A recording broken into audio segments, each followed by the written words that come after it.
Bonjour, mon nom c'est Julie Gauthier-Lafont, je suis régisseuse au développement culturel à la ville de Sorel-Tracy. Donc aujourd'hui, on parle Journée de la culture. En fait, c'est une initiative qui est nationale, donc c'est la 28e édition.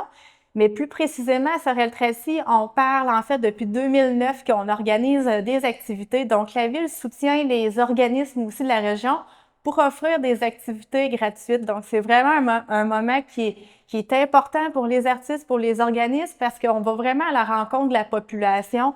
C'est vraiment l'interaction qu'on vive dans ces journées-là.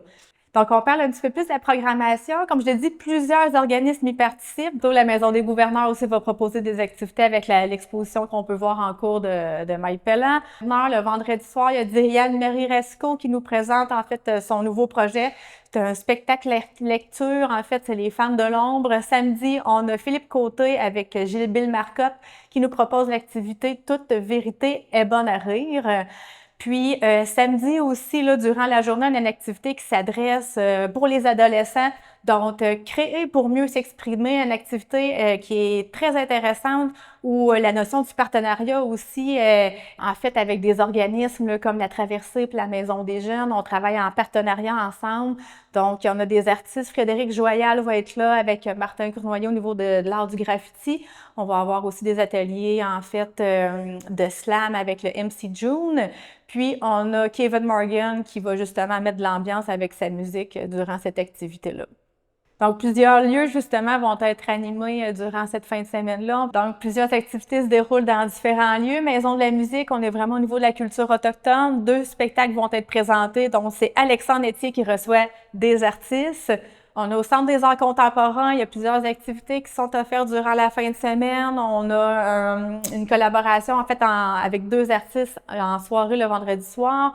Le samedi, on a une installation de Jocelyn Parenteau où il allie l'art et le sport, donc ça va être très intéressant.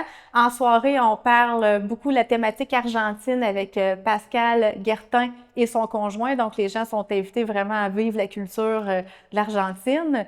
On a aussi au Biophore qui propose en fait aux gens de venir les visiter pour voir les 2 expositions permanentes et aussi l'exposition de Serge Roy, avec aussi une activité là, qui va être animée là, par Joanne Girard au niveau de l'écriture en lien avec l'exposition de Serge Roy. Donc, au marché des arts de jardin, on y retrouve aussi beaucoup d'activités, dont celle d'Azimut, qui propose un tour guidé justement aux gens pour visiter le marché. Puis, on va aussi pouvoir voir des prestations musicales et de cirque aussi.